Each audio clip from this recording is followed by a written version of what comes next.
설교 제목을 한번 보십시오. 십자가에 달린 그리스도 이렇게 되어 있습니다. 익숙하죠? 잘 들었던, 우리가 많이 들었던 제목입니다. 인류 구원을 위해서 예수님이 십자가를 지셨다는 그런 뜻으로 새길 수 있습니다.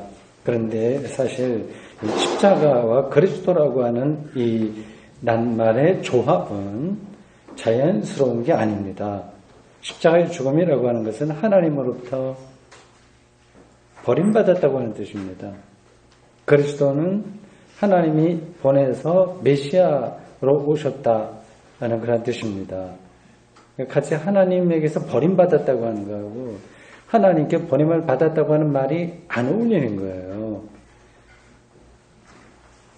십자가에 달린 그리스도라고 하는 이 말은 둥근 삼각형이라고 하는 표현처럼 형용 모순입니다. 이러한 곤혹스러운 주장을 펼칠 수밖에 없었던 초기 기독교의 입장을 바울은 고린도전서 1장 23절에서 앞에 읽었죠. 이렇게 표현했습니다. 우리는 십자가에 못 박힌 그리스도를 전하니 유대인에게는 거리끼는 것이요 이방인에게는 미련한 것이로되. 예수 그리스도는 30대 초반의 나이로 한창 젊을 때죠. 십자가 처형을 당했습니다. 십자가 처형은 여러분들이 상식적으로 잘 알고 있듯이 로마의 치안을 위태롭게 하는 사람들에게 가해지는 형벌입니다. 로마 형법에 의한 형벌이에요. 대개는 반로마 무력 투쟁을 벌이다가 체포된 이들에게 일벌백계의 차원에서 이러한 형벌이 적용되었습니다. 하나님 나라를 선포하셨고 사랑하라고 하는 말씀을 하셨고요. 그리고 병든 사람들을 고쳤던 예수님에게 말도 되지 않는 이러한 일이 벌어졌을까요? 정말 이상한 일입니다. 예수님이 억울한 누명을 쓴 것일 수도 있고 모함받았을 수도 있고 또는 예수님의 가르침과 행동에 로마 체제를 위태롭게 할 만한 요소들이 실제로 있었을지 모릅니다. 하나님 나라가 가까이 왔다는 그의 메시지는 당시 절대 권력자들에게 불온한 주장으로 받아들여질 수 있었습니다. 말이 되든 안 되든 어쨌든 굉장히 복잡한 그 상황에서 벌어진 건데 예수님은 십자가에 처형당했고요. 명백한 역사적 사실이고 기독교인들은 바로 그 예수님을 하나님의 아들로 믿었습니다.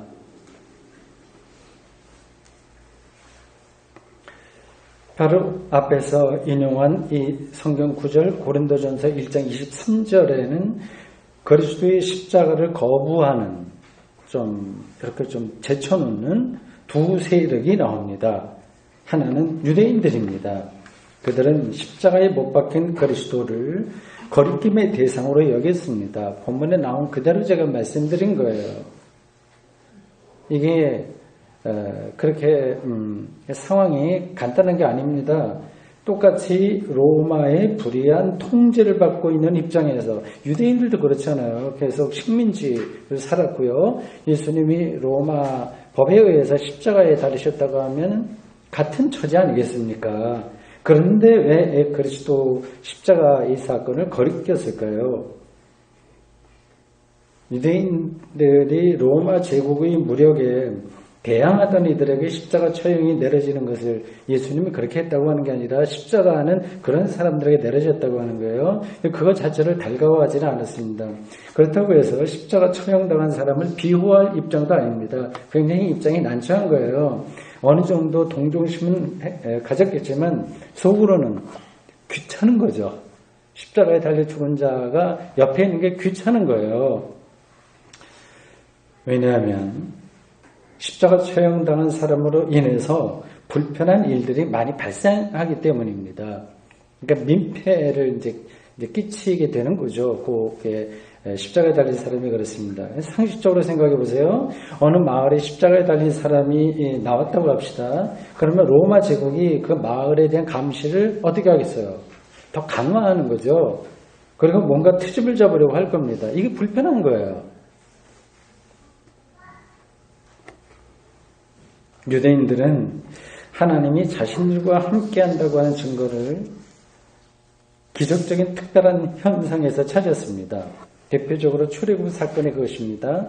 애굽의 기마병들을 하나님이 홍해에 수장시켜서 그들은 무사히 광야로 탈출할 수 있었다고 대대로 이렇게 이야기를 전해 내려오고 있었습니다.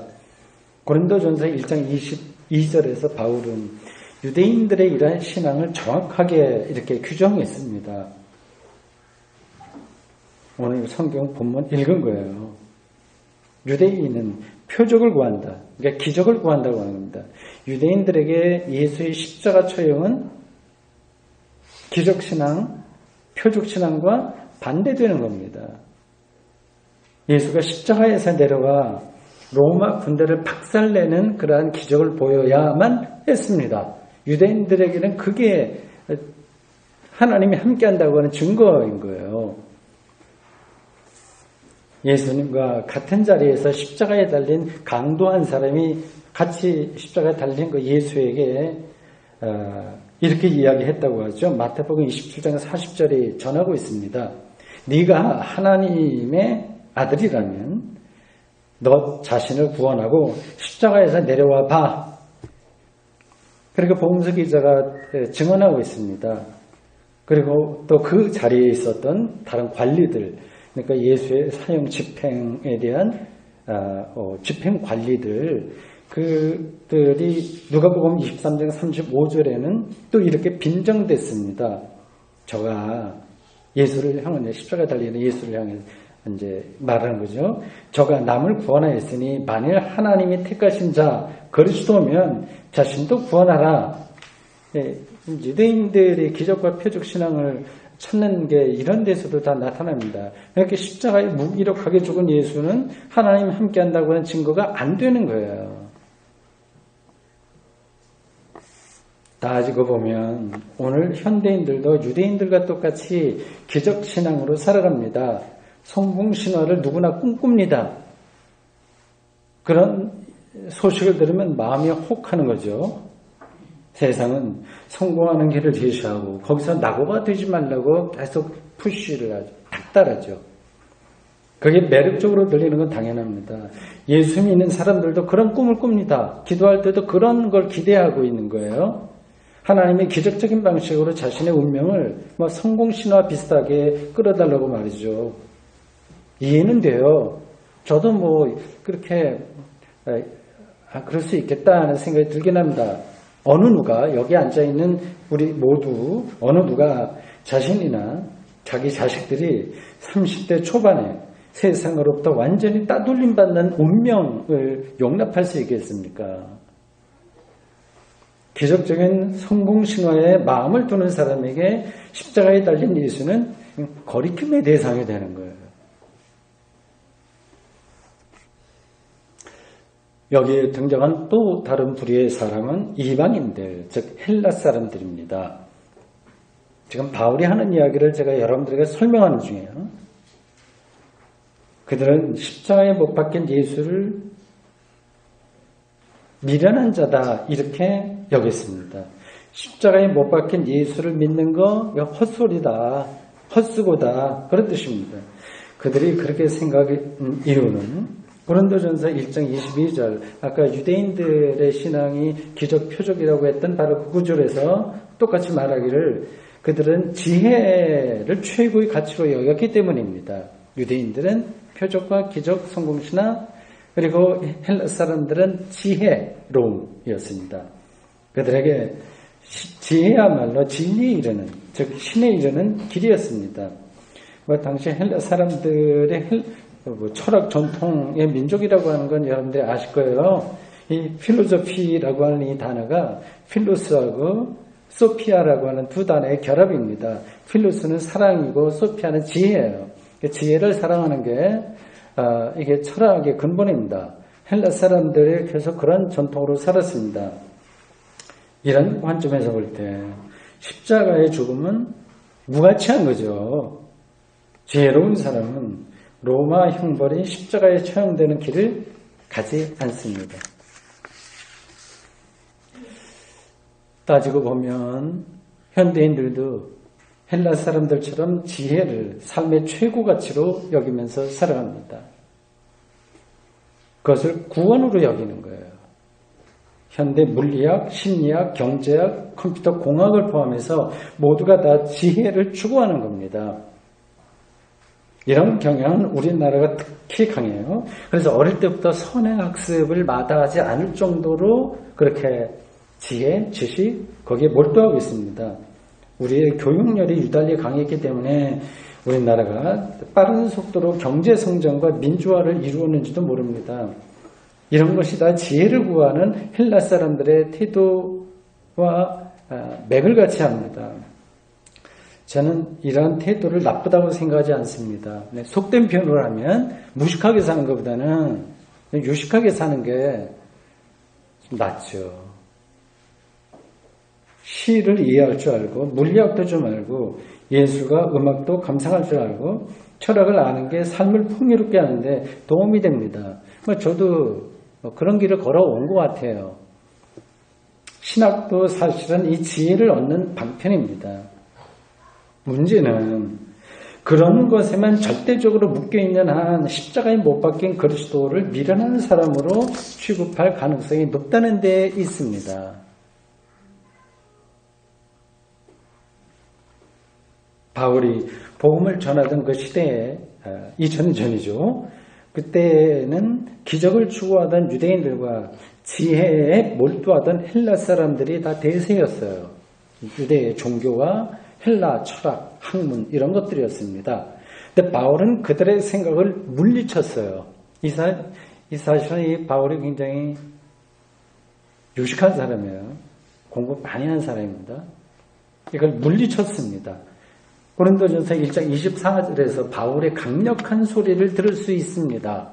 그의 마음이 얼마나 강렬했는지를 이런 구절을 읽으면서 여러분들의 심장에, 여러분들의 영혼에 떨림으로 오시는지 모르겠어요. 오직 부르심을 받은 자들에게는 유대인이나 헬라인이나 그리스도는 하나님의 능력이요 하나님의 지혜니라. 십자가에 못 박힌 그리스도가 바로 유대인들이 구한 기적, 하나님의 능력이고 헬라인들이 추구하던 지혜라는 바울의 이 진술은 정말 놀랍습니다. 유대인들과 헬라인들의 생각을 완전히 뒤엎는 진술인 거예요. 바울이 그렇게 주장할 수 있는 근거가 무엇일까요? 십자가에 못 박힌 그리스도가 왜 하나님의 능력이고 하나님의 지혜일까요? 이게 말이 될까요? 주변 사람들, 교회 안 다니는 사람들이 여러분들에게 설명해봐라 하면 여러분들이 실제로 설명할 수 있으신가요? 단순히 종교적인 덕담일까요? 그것도 아니라 심리적으로 황홀경에 빠진 한 광신자의 독백이나 넋두리에 불과할까요?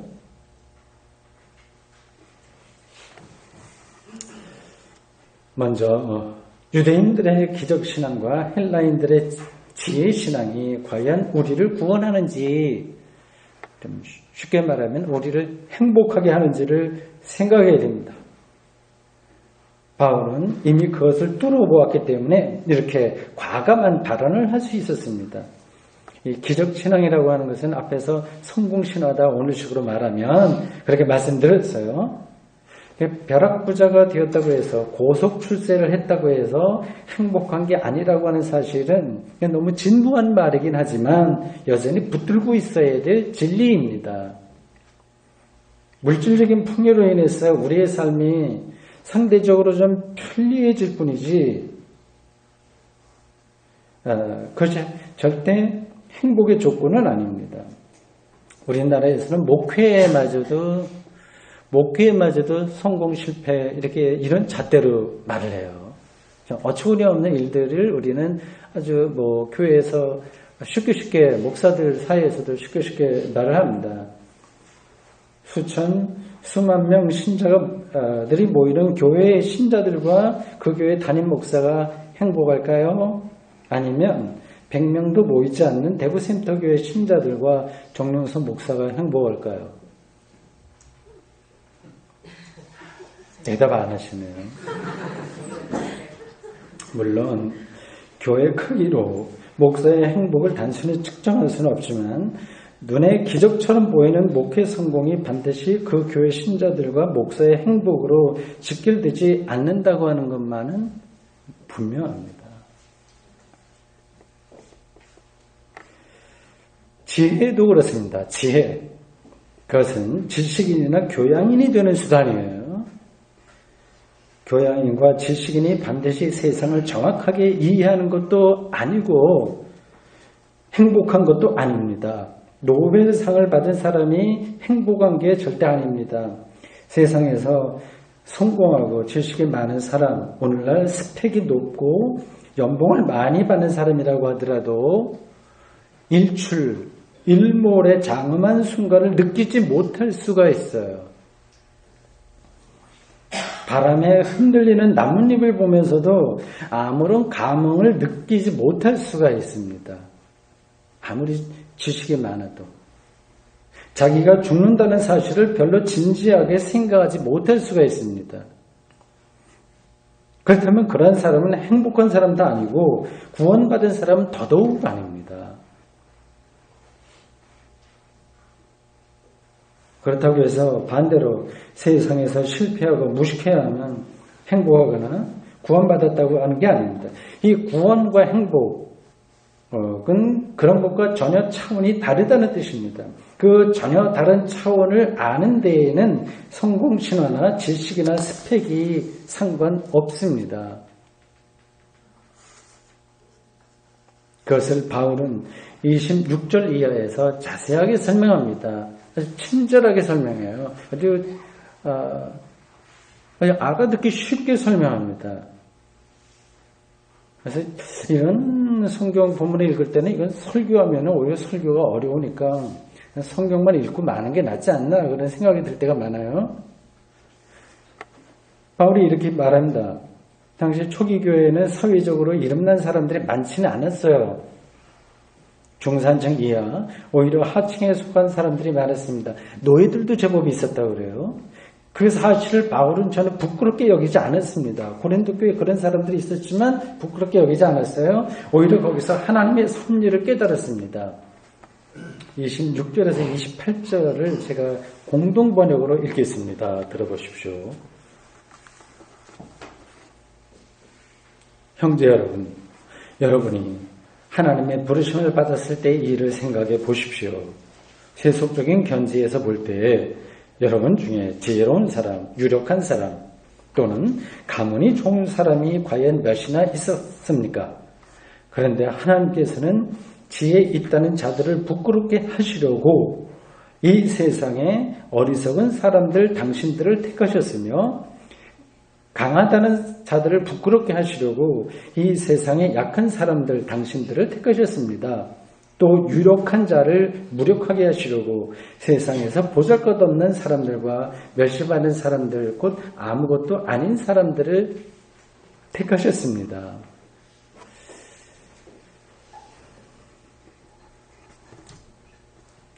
이런 발언이 과감하다 못해 무모하게도 들립니다. 도대체 지금 무슨 얘기를 하고 있는 거야? 현실성이 전혀 없는 말처럼 들릴 수도 있어요. 이건 상투적인 것으로 보면 안 됩니다. 사회적으로 낮은 계급의 사람들을 그냥 값싼 말로 괜찮아 하나님이 너희를 사랑해 이렇게 위로하는 게 아닙니다. 지혜 있다는 자들을 부끄럽게 하려고 이 세상에 어리석은 사람들을 택하셨다고 하는 말은 신앙과 우리의 삶의 전곡을 찌르는 말씀인 거예요. 그 전곡을 찌르는 곳으로 우리가 들어가지 못하면 신앙의 능력을 우리가 갖고 살 수가 없어요. 신앙은 이제 겉도는 거예요. 이건 사실 말로 설명하기 힘듭니다. 그래서 목사는 말로 설교해야 되니까 할 수 없이 말을 합니다. 사람은 자기의 지혜, 그렇게 좋아하는 지혜, 재물, 그렇게 좋아하는 재물, 권력과 명예에 묶여요. 묶기 쉽습니다. 그걸 기준으로 세상을 보는 게 대해 길들여져 버려요. 자기도 모르는 사이에 그렇게 돼버립니다. 대학교 교수들은 자기가 배운 지식으로 세상을 판단하고 재단하고 합니다. 자기가 아는 것으로. 법조인들도 자기가 아는 법으로 세상을 판단합니다. 국정농단의 중심에 선 최순실 씨의 딸 정아무개 씨가 21~22살 되시던가요? SNS에 올렸던 돈도 실력이야 너희 부모를 탓해라고 하는 문자가 이화 여대 부정 입학과 연관해서 문제가 불거졌을 때 여러 사람들의 입에 오르내렸다고 하지요. 재미있으라고 아마 날린 문자였겠지만 세상을 그런 방식으로 본다는 게 무의식적으로 표출된 것으로 보입니다.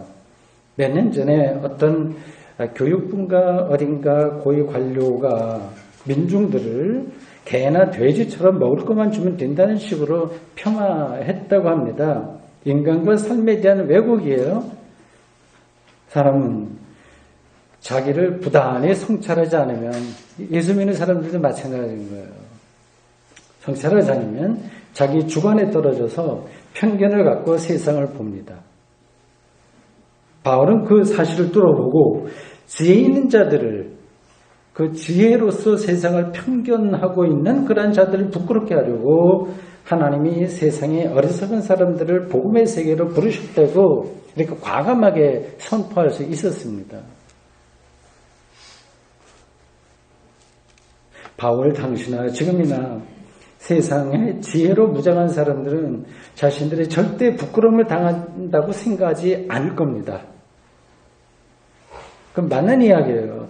잘 나가는 사람들이 계속 잘 나가죠, 세상이요.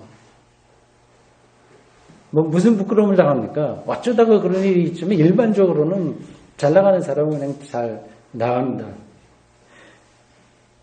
바울이 말한 부끄러움 운운은